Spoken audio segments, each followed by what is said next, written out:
और पहली बड़ी खबर में बात करेंगे पंजाब के किसानों की, जहां पंजाब के किसान शंभू और घनौरी बॉर्डर से दिल्ली जाने की कोशिश कर रहे हैं। दोनों ही जगहों पर किसान और पुलिस के बीच टकराव चल रहा है। घनौरी में हालात बिगड़ गए हैं। यहाँ कई राउंड आंसू गैस छोड़ी है और रबर बुलेट्स भी दागी गई हैं। आंदोलन की अगुवाई कर रहे किसान मजदूर मोर्चे के कोऑर्डिनेटर सरवण पंधेर ने कहा कि घनौरी में एक किसान की मौत की सूचना आ रही है। हालांकि पुलिस या प्रशासन ने अभी इसकी कोई पुष्टि नहीं की है। किसानों को रोकने के लिए पुलिस कई बार ड्रोन से आंसू गैस छोड़ चुकी है। बचने के लिए किसानों ने स्पेशल मास्क, गीली बोरियां और चश्मे पहने हैं। साउंड कैनन से निपटने के लिए किसान स्पेशल ईयरबड्स लेकर आए हैं। इस बीच केंद्रीय कृषि मंत्री अर्जुन मुंडा ने फिर से किसानों को बातचीत का न्योता भेजा है। शंभू बॉर्डर पर किसान मीटिंग में केंद्र के प्रस्ताव पर विचार कर रहे हैं।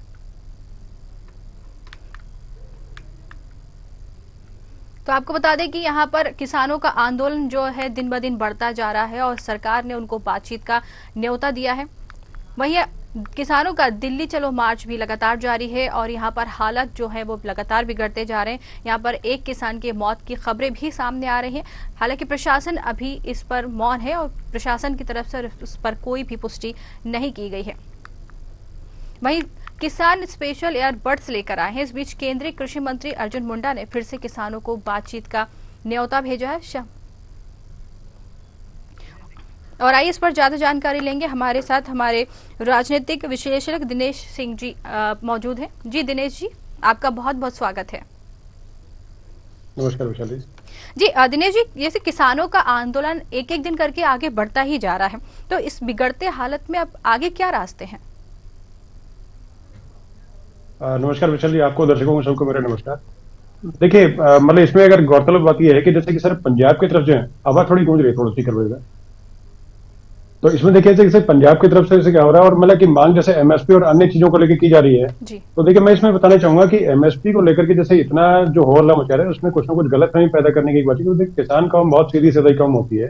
तो कहीं ना कहीं देखिए कहीं ना कहीं जैसे कि बरगलाने का कार्य अगर कोई विपक्षी दलों के द्वारा किया गया तो वो थोड़ा गलत मैं समझता हूँ। किसानों की जो देखिए जायज मांग है उसके लिए सरकार जो है वो भी मतलब पूरे तरीके से सीरियस है। और अभी तक जब देखा गया कि 12 मांगे जो थी वैशाली जी, उसमें से 9 मांगे जो है मान ली गई थी पूरे तरीके से, जिसमें कि मुआवजे को लेकर के या बिजली की चीजें कुछ जो भी चीजें मतलब जो इनकी मांगे थी करीब करीब जो है, या केसेस जो मतलब उससे पहले जो आंदोलन था तो उसमें जो केसेस थे उनको लेकर के जैसे कि वापसी की बातें थी तो उसमें करीब करीब ले गए थे। थोड़े बहुत जो सीरियस मतलब जो मतलब सीरियस मोड मतलब उसमें थे तो वो देखिए अदालती कार्रवाई होती है, उसमें थोड़ा समय लगता है। तो लेकिन है कि सभी को वापस लेने की सहमति जो है दोनों पक्षों में बन चुकी है। उसका देखिए सरकार ने मतलब कि 4 दौर की इससे पहले वार्ता हुई और उसमें देखिए जैसे कि सरकार जो है खुद जो है किसान के द्वार पर जाकर के और चंडीगढ़ में जाके बातचीत वार्ता जो वहां पर जो रही और वो सफल वार्ता रही जाते मुझे लगे कुछ चीजों पर असहमति नहीं बन पाई। मतलब सभी चीजें देखिए पूरी मांगे जो होती हैं वो कई बार ठीक है उसमें समय लगता है। जैसे कर्ज माफी को लेकर के चीजें थी तो उसमें देखिए जैसे कि गैर सरकारी बैंक हो गए या कोई संस्थाएं हो गई या जैसे कि सरकारी बैंक हो गए, तो सब में देखिए पूरी व्यवस्था चरमरा रही क्योंकि 21 लाख करोड़ से ऊपर का जैसे कर्ज है तो उसमें देखिए बहुत भारी मतलब एक समस्या कुछ है मतलब कि वित्तीय जो लेन देन होता है उसमें अपने आप में आप समझते हैं कि इकोनॉमिक कंडीशन जो है वो मतलब कि पूरे देश की जो खराब ना हो जाए। तो इसलिए उन्होंने बोला कि आंशिक रूप से तरीके से हम लोग कि फेज वाइज जो है उसको करके पहले भी करते रहे आगे भी करते रहेंगे। उसके बाद में देखिए 5 फसलों पे मतलब 4 जैसे कि तूर दाल होगी, उड़द दाल होगी, मक्का हो गया, कपास हो गया, तो इन सबको लेने की गारंटी जो है पूरी तरीके से एमएसपी पे और लेने की गारंटी मतलब कि अनलिमिटेड क्वांटिटी पे और लेकर के पीयूष गोयल जी हो गए और अर्जुन मुंडा जी और नित्यानंद जी थे, तो तीनों सीनियर मंत्री हैं मोदी सरकार के, तो इन तीनों ने उसकी गारंटी दी थी और मतलब कि भारत सरकार उसमें मतलब पूरी तरीके से आगे भी और बात करने को तैयार है। लेकिन देखिए आंशिक रूप में दोनों ही पक्षों को थोड़ा बहुत देख के जैसे कि सरकार अपने तरीके से लचीला रुख लेकर के चल रही है तो किसान प्रतिनिधि देखिए उनको भी थोड़ा पसंद, क्योंकि इससे जनजीवन जो है सारा प्रभावित हो रहा है और जो कामकाजी और जो लोग हैं और धंधे जो हैं ठीक है हम लोग सब साथ में हैं आपके, लेकिन उसके साथ साथ ये है कि कहीं ना कहीं एक लचीला रुख आपको भी रखना पड़ेगा कहीं ना कहीं, क्योंकि उससे पहले भी जो किसान आंदोलन एक हुआ था उसके दौरान भी ठीक है मतलब अपने तरीके से सरकार ने लचीला रुख अपनाया और बहुत सारी चीजें मतलब मानी भी और एमएसपी वगैरह की चीजें में करके और 37 उसके बाद में करीब 37 बैठक जो है वो हुई संयुक्त किसान मोर्चे के प्रतिनिधियों के साथ में और अन्य लोगों के साथ में और जो सरकार के जो अधिकारी थे उनके साथ में। और इस निर्णय पहुंचने के बाद में देखिए 5 फसलों को लेने की बातचीत 4 फसलों को लेने की बातचीत अभी हो चुकी है। आगे और चीजें देखिए चलती जाएंगी धीरे धीरे हो जाए, लेकिन उसको लेकर के पूरे तरीके से अगर देखिए चरमराए कोई हमारे कानून व्यवस्था चरमराए तो उसके पीछे देखिए जो पुलिस है, लॉ एंड ऑर्डर जो है, प्रशासन है, उसकी भी देखिए ड्यूटी बनती है। और देखने की बातें देखिए कि दोनों तरफ ही धरती पुत्र हैं वैशाली जी, इस तरफ भी किसान है उस तरफ भी किसान है, इस तरफ भी किसान के बेटे हैं जो मतलब है कि जैसे कि पुलिस के जो लोग हैं वो भी मतलब हम लोगों के घर के, जैसे कि हम लोग सबके मतलब कहीं ना कहीं आपकी हमारी सबकी पृष्ठभूमि जो किसान उससे ही आती है। जी। तो उसमें देखिए कि वो भी हमारे बच्चे हमारे भाई हैं, तो वो भी हमारे मतलब एक तरह से मतलब कि अजीज लोग हैं। तो उसमें देखिए दोनों तरफ से ये करना पड़ेगा भाई, पत्थरबाजी ना करें, कुछ करें।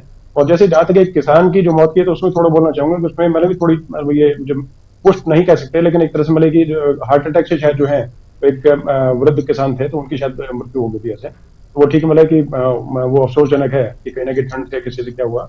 और उसी के साथ में और चीज और भी कि जैसे कि खबरें ये भी हैं कि जो कई पुलिसकर्मी हैं वो भी गंभीर घायल भी हुए, और मतलब उसमें सुनने में भी है कि शायद एक आधा जो है गंभीर मतलब उनको चोटिल भी हुए, मतलब ट्रैक्टर से कहीं कुचलने की उस तरह की खबरें भी आई। अब वो पूरी तरह पुष्ट नहीं कर सकते, लेकिन हाँ कहीं ना कहीं जो है पूरे तरीके से, लेकिन चीजें ठीक ठाक नहीं। तो आपस में वायलेंस जो है वो देखिए दोनों पक्षों को और थोड़ा सा संभल के चलना पड़ेगा, क्योंकि दोनों तरफ ही हमारे अपने घर के ही लोग हैं, हमारे परिवार के लोग हैं, तो तरीके से करके चले।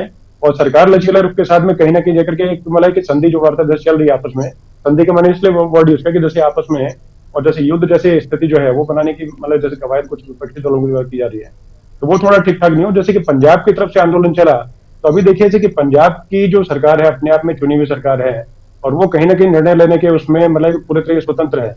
तो पंजाब की सरकार खुद जो है वहां पर जो है मकई या जैसे और अन्य जो चीजें हैं, या धान हो गया, या कपास के अलावा जो और जो दलहन तिलहन जो भी है, तो उनको मतलब अपने तरीके से गारंटी किसानों को एमएसपी की वो क्यों नहीं देती है, वो भी तो दे सकते हैं। जी। लेकिन वहां से मुझे लगता नहीं एक दाना भी जो है मतलब पंजाब सरकार ने खरीदा है। तो उस तरीके से चीजें कहीं ना कहीं सिर्फ राजनीतिकरण करने का काम ना करके देश में व्यवस्था जो है बनी रहे, शांति व्यवस्था कहीं पे किस तरह की खराब ना हो, तो ये चीजें तो सबको देनी की पड़ेगी। और जो दूसरे जो दल हैं, तो उनके लोगों को देखिए एक तरह से सरकार के और किसानों के साथ में वाले दोनों पक्षों के साथ खड़े होकर के, और एक भाई की भूमिका में रह करके, एक परिवार की भूमिका में रह करके एक मतलब शांति व्यवस्था माहौल जो है वो गड़बड़ाने की बजाय मतलब उसको ठीक ठाक करने पे एक पुल की तरह स्थापित करने का काम करें, तो मुझे लगता है कि बेहतर रहेगा, जिससे कि व्यवस्था जो है पूरी तरीके से पटरी पे जल्दी आ जाएगी, ये उम्मीद हम लोग करते हैं। जी। जी वैशाली। दिनेश जी, जैसे कि यहाँ पर कृषि मंत्री ने किसानों को न्योता भेजा था बातचीत के लिए, तो आखिर में किसानों में धैर्य क्यों नहीं है? देखिए वैशाली, जैसा कि जैसे मतलब अब जैसे किसी को जैसे बोला जाए कि जैसे ठीक है मतलब कि उसको उम्मीद है कि भाई मतलब आदमी मांगने के लिए या उम्मीद जहां पर रखता है, तो वहीं पर देखिए आता है, मतलब वो उसी तरह वाली बात है कि ठीक है उसको लगता है कि ठीक है हमें यहाँ पे हमारी मांगे पूरी होंगी। तो मोदी सरकार से ठीक है किसानों को देखिए उम्मीद है, तो कोई गलत नहीं है। किसान देखिए हम लोग मतलब जो जैसे में तो सबके सब सिंपत्ति उनसे रखते हैं, लेकिन उसके साथ में सभी मांगे पूरी एकदम से हो जाए तो वो थोड़ा सा गलत है। तो उसमें थोड़ा सा धैर्यपूर्वक देखना पड़ेगा। और जैसे देखिए हमारे अगर अगर व्यवस्था कुछ इस तरह की मतलब हमारी उसमें है, मतलब सारे लोकतंत्र में कि ठीक है कि हम लोग प्रोटेस्ट कर सकते हैं, कोई भी कर सकता है, जी। और किसान भी करते हैं, और सारा देश जो है वो किसानों का और हमारा सबका अपना है, कोई दिक्कत नहीं है उसमें। लेकिन उसके साथ में दिल्ली में आकर के देखिए, दिल्ली अगर आएंगे तो उसमें करके कहीं ना कहीं जैसे कि पिछली बार जैसे देखा गया था किसान आंदोलन के दौरान कि कहीं ना कहीं वायलेंस वगैरह हुआ, और उसमें देखिए कहीं ना कहीं जो जवाबदारी बनती है कानूनी व्यवस्था बनाने वाले महकमों की, तो वो अपने तरीके से वो अपनी व्यवस्था बनाएंगे। तो उसमें सरकार को भी लेना कुछ है नहीं ऐसे।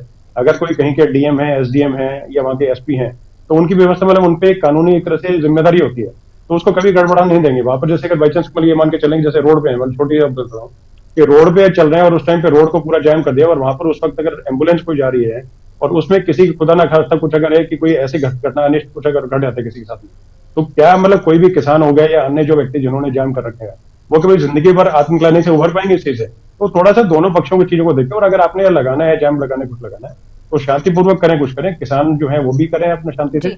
और पुलिस वाले भी जो है वो तो अपने तरीके से धैर्य बना के रखें, क्योंकि असल आंसू गैस वगैरह उसकी बात अलग है। लेकिन उसके अलावा जहां तक मिले कि दोनों तरफ के पक्ष जो है उन्होंने एक तरह से काबिल तारीफ है कि अभी तक धैर्य मतलब कुछ हद तक बना के रखा हुआ है, जी। लेकिन आगे ना बिगड़े इसका ध्यान रखें। और जैसे कि सरकार ने न्योता दिया, तो उसको अस्वीकार करने के बजाय जैसे कि अभी जैसे बताया कि ठीक है कल तक वो लोग विचार कर रहे हैं, जी तो हम बिल्कुल। लोग ये उम्मीद करते हैं कि ठीक है, और हम लोग इनसे निवेदन भी करते हैं कि वहां पर बैठ करके थोड़ा इस तरह के मतलब कार्य करें जिससे कि दोनों पक्षों का भला हो, और सरकार के साथ टकराव की स्थिति ना बना करके, जी और दिनेश साथ में मिलकर के ये करें कि भाई एक परिवार की तरह काम हो तो बेहतर है। जी। दिनेश जी, ये तमाम जी जानकारी हमको देने के लिए आपका बहुत बहुत धन्यवाद। तो किसान आंदोलन लगातार बढ़ता ही जा रहा है, जैसा कि अभी आपने सुना। और इसी के साथ बढ़ेंगे दूसरी खबर की ओर, जो उत्तर प्रदेश से है, जहां पर मुरादाबाद में अखिलेश यादव का बड़ा बयान सामने आया है। इस दौरान उन्होंने कहा कि कांग्रेस के साथ बहुत जल्द ही गठबंधन होगा। वहीं दूसरी ओर उन्होंने ऐसे कई मुद्दों पर बात कही। वहीं दूसरी ओर उन्होंने कहा है कि भारतीय जनता पार्टी एक दल नहीं, एक गिरोह है। कांग्रेस ने 17 सीट पर चुनाव लड़ने पर सहमति जताई है, लेकिन कांग्रेस चाहती है कि लखीमपुर खीरी और श्रीवास्ती सीट उसे दी जाए। इसके एवज में वे पश्चिमी उत्तर प्रदेश की बुलंदशहर सीट छोड़ने को तैयार है। सूत्रों का कहना है कि इस प्रस्ताव पर समाजवादी पार्टी ने विचार कर बृहस्पतिवार को अंतिम फैसला सुनने की बात कही है।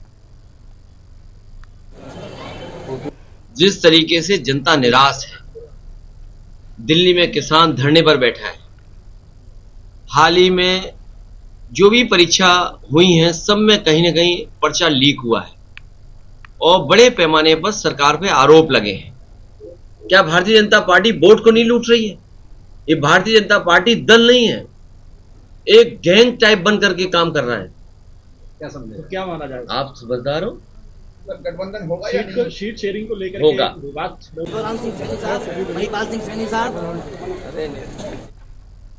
और आइए इस पर ज्यादा चर्चा करेंगे। हमारे साथ हमारे संवाददाता मोहम्मद सुहेल जुड़ गए हैं मुरादाबाद से।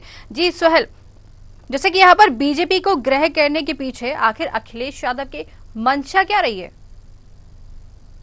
ये जैसे कि आज मुरादाबाद में अखिलेश यादव पहुंचे थे। यहाँ मुरादाबाद के जो संबल सांसद हैं शफीकुर रहमान बर्क मुरादाबाद के निजी हॉस्पिटल में भर्ती हैं, उन्हें देखने के लिए, और ठाकुर द्वारा विधायक नवाब जान थे, उन्हें देखने के लिए आज मुरादाबाद पहुंचे थे, जिसमें आज एक प्रेस कॉन्फ्रेंस उनके द्वारा की गई। उनके द्वारा अगर कांग्रेस और समाजवादी के गठबंधन को देख के बात की जाए तो अखिलेश यादव ने साफ कर दिया है कि वो लोगों का गठबंधन हो रहा है। वही 3 दिन बाद भी मुरादाबाद में राहुल गांधी का दौरा है, इसे देखकर भी उनके द्वारा कहा गया था कि राहुल गांधी से भी आप इस मुद्दे पर बात कर लें, चर्चा कर लें। और मुरादाबाद में बहुत जल्द समाजवादी की सीट घोषित करने वाले हैं। जी, तो यहाँ पर सोहेल एक बात ये कि उत्तर प्रदेश में कांग्रेस के गठबंधन में कभी ना और कभी हाँ की स्थिति आखिर क्यों बन रही है?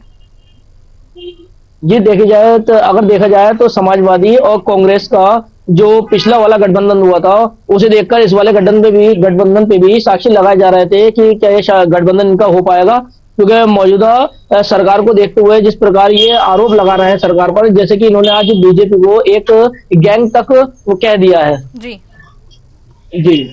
तो अब देखना ये होगा कि इस गठबंधन। जी बिल्कुल। जी, यहाँ पर अखिलेश ने महिलाओं को अपना भैया बोला है।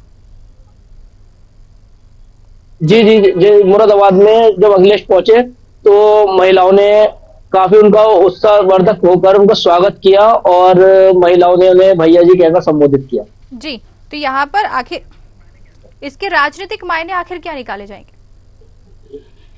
जी, माना जाए तो ये वोटरों को लुभाने की एक तरह से एक लुभाने का तरीका है जी, परंतु जो जनता अपना मन बना चुकी है वो उसी पर डिपेंड करता है किस तरीके से। जी बिल्कुल। सोहेल, आपका बहुत बहुत धन्यवाद हमसे बात करने के लिए।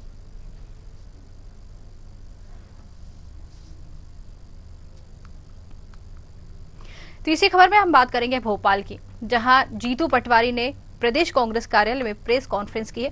मध्य प्रदेश कांग्रेस अध्यक्ष जीतू पटवारी ने कहा कि शिवराज भैया गए, अब आपका भाई जीतू पटवारी है। 18 सालों में शिवराज सिंह चौहान ने 30,000 रजिस्टर्ड झूठ बोले हैं। शिवराज झूठ और बेरोजगारी के मामा थे, अब मोहन भैया 2 महीने में कर्ज और क्राइम के काका हो गए हैं। उन्होंने कहा कि मध्य प्रदेश की भाजपा सरकार 5,500 करोड़ का कर्ज लेने जा रही है। हमने झूठ और बेरोजगारी का मामा देखा था। 2 महीने में सबसे ज्यादा क्राइम एमपी में हुए हैं। मोहन सरकार ने 15,000 करोड़ का कर्ज लिया है।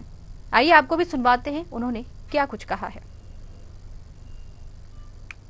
एक नोटिफिकेशन 2 दिन पहले आया आरबीआई का, जिसमें 5500 करोड़ रुपया सरकार फिर से कर्ज लेने वाली है।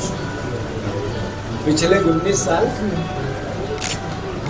शिवराज जी जिस तरीके से बेहताशा बेरोजगारी और 30,000 रजिस्टर्ड झूठ बोले, तो हमने झूठ और बेरोजगारी का एक मामा देखा था। 2 महीने से 30 साल में सबसे ज्यादा क्राइम अपराध अगर कहीं हुए तो मध्य प्रदेश में, और पिछले 1 साल में 28,000 करोड़ रुपया शिवराज जी ने कर्ज लिया था, उनकी सरकार ने लिया था।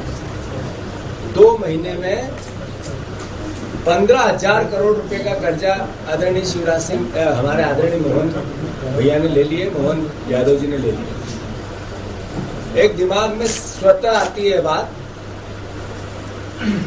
कि 19 साल झूठ और बेरोजगारी के मामा थे, 2 महीने कर्ज और क्राइम के काका है। तो यहाँ पर आपने जीतू पटवारी के बयान को सुना है और अब इस पर ज्यादा चर्चा करेंगे। हमारे साथ हमारे संवाददाता कृष्णा शर्मा जुड़ गए हैं। जी कृष्णा, जैसे कि यहाँ पर जीतू पटवारी जो है उन्होंने यहाँ पर बेरोजगारी और झूठ के मामा उनको शिवराज को कहा है और साथ ही सीएम मोहन यादव को क्राइम का काका कहा है। तो अब इसमें और अपने आप को उन्होंने भैया बोला है, तो क्या मान ले जीतू पटवारी एमपी की बहनों के नए भैया हैं?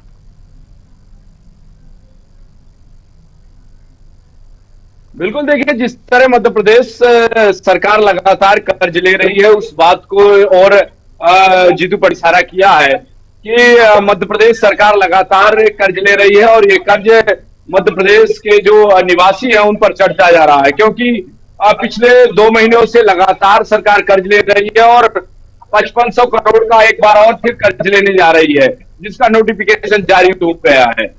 और जिस तरह से पूर्व मुख्यमंत्री शिवराज सिंह चौहान लगातार झूठ बोलते आ रहे थे और बेरोजगारी वाले मावा बने हुए थे, उस तरह अब ये कर्ज के और जिस तरह क्राइम हो रहा है उसके काका बन गए हैं।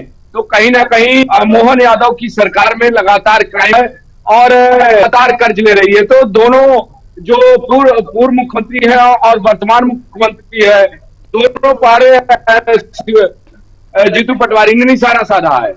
जी, यहाँ पर जैसे 18 सालों में शिवराज सिंह चौहान को 30,000 रजिस्ट्री झूठ बोलने वाला उनको बताया गया है और ऐसे में झूठ की रजिस्ट्री का अगर बात करें तो क्या कांग्रेस के कार्यालय में हो रही थी और इसकी रजिस्ट्री करने वाला आखिर कौन था? क्योंकि उन्होंने कहा है कि शिवराज ने 30,000 झूठ की रजिस्ट्री की, उनको कहा गया है ऐसा। जी जी कृष्णा, आपको आवाज आ रही है? देखिए जिस तरह से लगातार वादे किए गए और वादे निभाए नहीं गए हैं और जनता सिर्फ वादों पर ही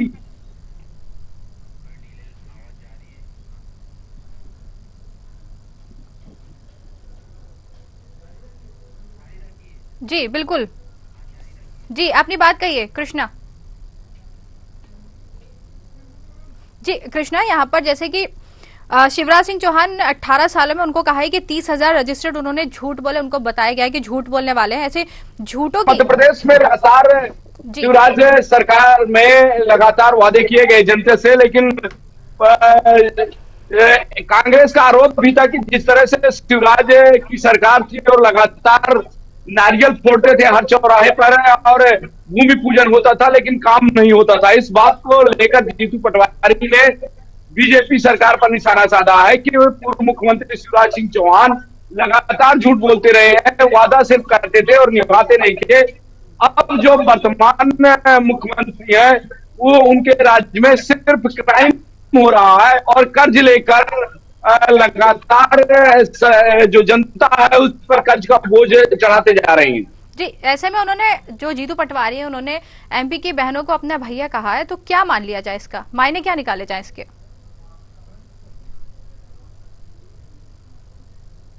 जी कृष्णा।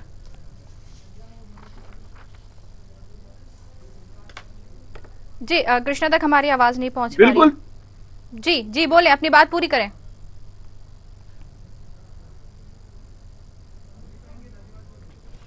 कृष्णा, आप हमसे बात करने के लिए आपका बहुत बहुत धन्यवाद।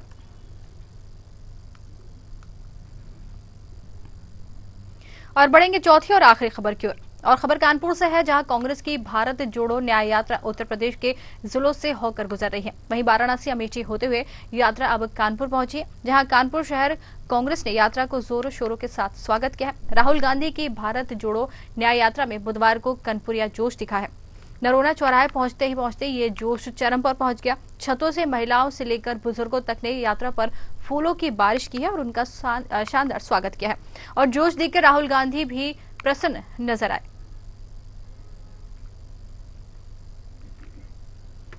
राहुल गांधी की भारत जोड़ो न्याय यात्रा इस वक्त कानपुर के घंटाघर चौराहे पहुंच रही है। आप देख सकते हैं कांग्रेस के तमाम कार्यकर्ता यहाँ पर मौजूद हैं और राहुल गांधी अपने नेता की एक झलक पाने को यहाँ पर सारे कार्यकर्ता मौजूद हैं। आप देख सकते हैं न्यूज आवर के एक्सक्लूसिव कैमरे में देख सकते हैं राहुल गांधी किस तरह से कांग्रेसियों के साथ, कांग्रेस कार्यकर्ताओं के साथ यहाँ पर मौजूद हैं और यहाँ पर माल रोड से होकर के यहाँ घंटाघर आ रहे हैं। आप देख सकते हैं राहुल गांधी न्यूज आवर के एक्सक्लूसिव कैमरे में कैद हैं किस तरह से राहुल गांधी के साथ कार्यकर्ताओं का हुजूम, कार्यकर्ता कितने उत्साहवर्धन करते हुए राहुल गांधी को यहाँ पर आप देख सकते हैं। राहुल गांधी, मैं अपने कैमरा पर्सन से अनुरोध करता दिखाया, राहुल गांधी यहाँ पर पहुंच चुके हैं। यहाँ पर खत्म हो जाएगी, यहाँ से राहुल गांधी कानपुर के एयरपोर्ट चकेरी से सीधा निकल जाएंगे। राहुल गांधी यहाँ पर आए, देखिए किस तरह से यहाँ पर हाथ हिला करके लोगों का अभिवादन कर रहे हैं, धन्यवाद कर रहे हैं। अगर चौराहे पर इनकी यात्रा विराम होगी, यहाँ से जनसभा को संबोधित करेंगे। कैमरा पर्सन संजू के साथ प्रांजल मिश्रा, न्यूज आवर कानपुर। चलिए ज्यादा बातचीत करेंगे, हमारे साथ हमारे संवाददाता कानपुर से प्रांजल मिश्रा जुड़ चुके हैं। जी प्रांजल, यहाँ पर यूपी में भारत जोड़ो न्याय यात्रा की भीड़ देखकर क्या अंदाजा लगाया जा सकता है? जी देखिए वैशाली, आपको बताना चाहूंगा, राहुल गांधी की भारत जोड़ो यात्रा उन्नाव होते हुए बुधवार की आज सुबह कानपुर पहुंची थी, जहां राहुल गांधी ने कहा कि देश का पूरा 2 से 3% धन अडानी, अंबानी, टाटा, बिरला के हाथों में है। ये लोग नए हिंदुस्तान के महाराजा हैं। इस तरह से राहुल गांधी जब कानपुर पहुंचे, इनके साथ भीड़, ठीक ठाक भीड़ देखी गई है। एक लोगों का जन सैलाब देखने को मिला है। राहुल गांधी ने इस दौरान कानपुर के घंटाघर चौराहे पर ठीक ठाक तरीके से भाजपा को घेरते हुए दबाव में लिया और भाजपा को घेर करके कहीं ना कहीं जनसभा को संबोधित करते हुए लोगों को साधने का काम किया है। दलितों को, पिछड़ों को, एक तरह से पीडीए को साधने का काम किया है। सूत्र ये भी बता रहे हैं कि इस वक्त राहुल गांधी क्योंकि कानपुर में उन्होंने अपनी इस यात्रा को विराम देते हुए 2 दिन के लिए यहीं से सीधा कानपुर एयरपोर्ट से दिल्ली निकल गए। और सूत्र हमारे ये बताते हैं कि अखिलेश यादव से इनकी गुप्त मीटिंग हो रही है और करीब 14 या 21 सीटें इनको देने की बातचीत हो गई है कि सपा कांग्रेस को 14 या फिर 21 सीटें देने को तैयार है। जी प्रांजल, यहाँ पर जैसे कि यूपी में जो यात्रा पहुंची है उसमें कनपुरिया जोश बहुत देखने को मिला है, तो क्या ये जोश वोटों में तब्दील हो पाएगा? ये आपको देखिए बताना चाहूंगा, एक वक्त था जब कांग्रेस का अच्छा खासा वर्चस्व हुआ करता था, लेकिन प्रेजेंट टाइम में जो बीजेपी का एक नारा था, कांग्रेस मुक्त भारत, चूंकि इस समय बीजेपी की सरकार है और डबल इंजन की सरकार है भाजपा की, इस तरह से कहीं ना कहीं बीजेपी अब कहीं ना कहीं कांग्रेस में अच्छी खासी सेंधमारी कर चुकी है। तो इसको अपने आप को स्थापित करने के लिए स्तर पर मेहनत करनी पड़ेगी। जी, जैसे कि यहाँ पर क्या कांग्रेस जो है अपना संगठन यहाँ पर कानपुर में जो उनकी यात्रा पहुंची, तो यहाँ पर क्या कांग्रेस अपना संगठन मजबूत कर पाने में कामयाब हो पाएगी, दिखता है? जी प्रांजल, यहाँ पर जो कानपुर यात्रा पहुंची है राहुल गांधी की, तो यहाँ पर क्या कांग्रेस अपना गठबंधन जो है मजबूत कर पाएगी, लगता है ऐसा क्या सामने आ रहा है?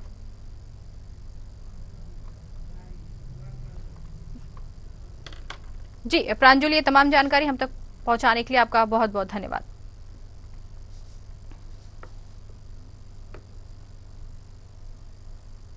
और 4 बड़ी खबरों में फिलहाल इतना ही। नमस्कार।